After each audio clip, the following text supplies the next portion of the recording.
Hello friends, आज हम बात करेंगे यूनिट नंबर 8 के बारे में, परिवार की पुनर्कल्पना। ठीक है, तो इमेजिनेशन जो होती है फैमिली की, उसके बारे में कि परिवार कैसे बनता है। ठीक है, परिवार क्या होता है उसके बारे में।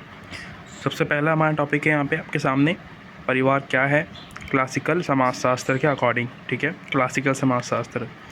तो बेसिकली ये लोग ये कहते हैं कि परिवार है वो एक, उसकी कोई परिभाषा है नहीं में से। ठीक है, परिवार की कोई परिभाषा नहीं होती है।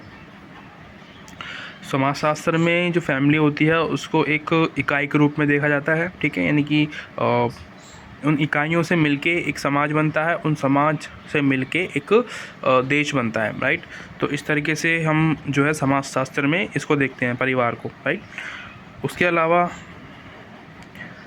परिवार के लिए कुछ शब्द यूज़ करते हैं, जैसे कि गृह, कुल, वंश, है ना।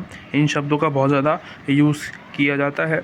और परिवार को बच्चों की सबसे पहली संस्था के रूप में देखा जाता है। संस्था मतलब जैसे कि आप स्कूल जाते हो ना सीखने के लिए, तो सबसे पहले जो बच्चा सीखता है वो अपने परिवार में सीखता है। राइट, अपने बुज़ुर्गों से, अपनी मम्मी से, अपने पापा से, अपने जो घर में जो उसके जो भी होते हैं उनसे, भाई बहन, उनसे सीखता है। ठीक है, तो ये हो गया हमारा। इसके अलावा संकल्पनाएं और उसकी परिभाषा, तो परिभाषा तो थी नहीं, पर हम कुछ संकल्पनाओं के बारे में, कुछ संकल्पनाएं के बारे में बात करने वाले हैं। सबसे पहली है घर। तो घर कि मैंने कुछ लिख रखा है यहाँ पे ताकि मेरे को आसान हो जाए बताने में।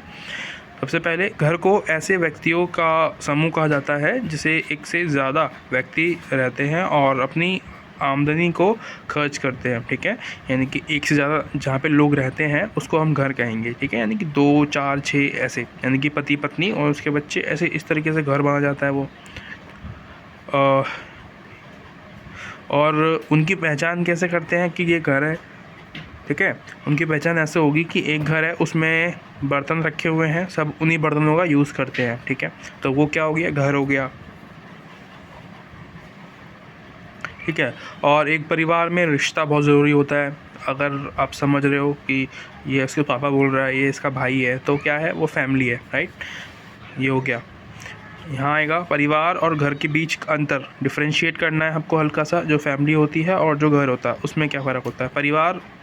परिवार के लोग नापतारी पर आधारित होते हैं। ठीक है, यानी कि परिवार वो लोग हो सकते हैं जो हमारे जानने वाले हो सकते हैं, जैसे मैंने आपको बताया था लास्ट चैप्टर में।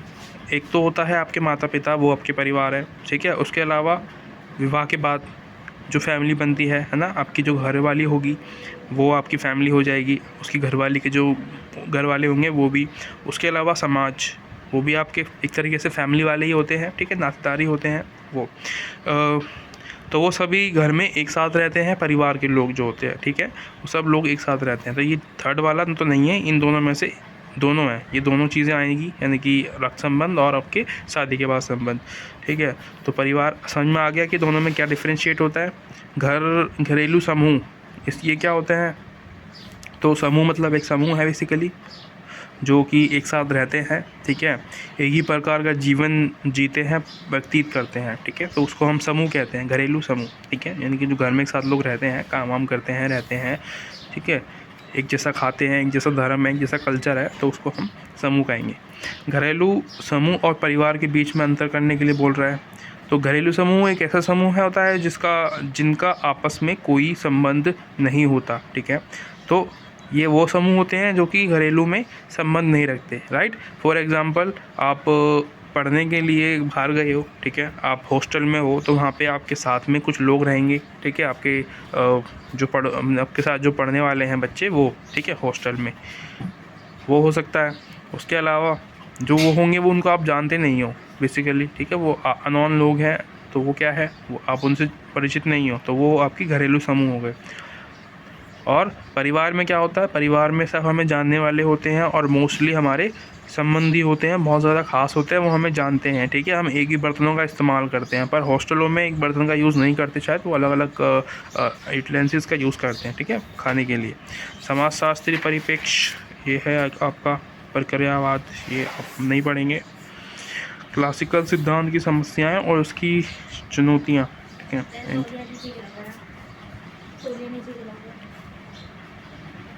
क्लासिकल सिद्धांत की समस्याएं और चुनौतियाँ, समस्याएं या चुनौतियाँ, इन दोनों के बारे में बात करेंगे। ठीक है, परिवार या नातेदारी को घातक बताया गया होता है। ठीक है, यानी कि जो फैमिली है और जो परिवार है आपका, है ना, जहाँ पे आप रहते हो, वो घातक है। क्यों घातक है? कुछ रीज़न्स है उसके पीछे। ठीक है, जैसे कि आपने सुना होगा प्रॉपर्टी के लिए लड़ाइयाँ होती हैं आपके घर में। ठीक है, सबके घर में मोस्टली आजकल तो चल रहा है ये सब, प्रॉपर्टी के लिए, पैसों के लिए। ठीक है, कुछ छोटी छोटी बातें हो गई, सहन नहीं करते कौन आपस में लोग, तो वो संपत्ति, है ना, हिंसा, झगड़ा, ये सब सबके घर में होता है मोस्टली, देखा यही जाता है। ठीक है, गोद लेकर परिवार बनाना, तो ये एक आपको ये तो पता ही होगा यार, गोद लेके जब हम फैमिली बनाते हैं किसी बच्चे को, अगर उनके बच्चे नहीं हो रहे हैं तो ऐसा होता है उस सिचुएशन में, राइट। इसके अलावा सौतेले परिवार वही होगा जो कि सौतेला होगा, राइट। सौतेला जैसे कि जो हमारा परिवार नहीं है, राइट, हम वहाँ पर रहते हैं पर वो हमारा फैमिली एक्चुअली में है नहीं, हमारे जो वो हमारे जैविक फादर मदर नहीं हो सकते। ठीक है, तो उस सिचुएशन में वो हमारे परिवार नहीं होंगे। क्लासिकल सिद्धांत की आलोचना, तो कुछ आलोचना करी है यहाँ पे। ठीक है, सांस्कृतिक के सिद्धांतवादियों ने, है ना, और ये इतना इम्पोर्टेंट नहीं लगा मुझे। इसके अलावा यहाँ पे ये चीज़ इम्पोर्टेंट है, आप इसको ज़रूर पढ़ के जाना। ठीक है, कुछ पढ़ो या ना पढ़ो, नारीवादी परिप्रेक्ष्य, सत्ता और भेदभाव। ठीक है, तो ये इम्पॉर्टेंट टॉपिक है, ये आपका शायद मे भी 10 नंबर में आ जाए, 20 नंबर में ना आए तो 10 नंबर में तो आना होगा शायद। ठीक है, क्योंकि नारीवादी में से नारी का जो क्वेश्चन होता है वो मोस्टली हर ईयर में मैंने देखा है आता है ज़रूर। ठीक है, तो यहाँ पे से आप इसको एक्सपेक्ट कर सकते हो। ठीक है, क्योंकि काफ़ी बड़ा है ये, तो ये आ सकता है। इसके अंदर क्या है, बेसिकली नारीवादी परिप्रेक्ष्य के बारे में बता रहे हैं कि ये क्यों आई है, नारीवादी विचारधारा। ठीक है, तो क्यों आई है? क्योंकि भेदभाव होता है, सत्ता किसकी है, पुरुषों की सत्ता ज़्यादा आप देखने को मिलती है। ठीक है, अब तो नहीं है शायद इतनी, पहले थी।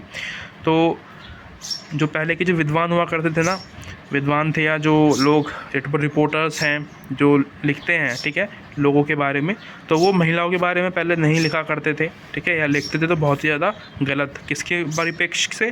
पुरुषों के परिप्रेक्ष्य से, क्योंकि वो पुरुष जो थे उनको अपनी महिलाओं के पास नहीं जाने दिया करते थे, राइट, उनको महिलाओं को अलग रखा करते थे, तो वो ज़बरदस्ती नहीं कर सकते थे उनके साथ। तो इस रीज़न से भी, हाँ, अगर एक महिला जाए बात करने के लिए महिलाओं से तब तो कोई दिक्कत नहीं है, राइट। तो ये भी एक रीज़न होते हैं, क्योंकि गाँव में अगर आप किसी के जाओगे, किसी घर में नहीं घुस सकते ना।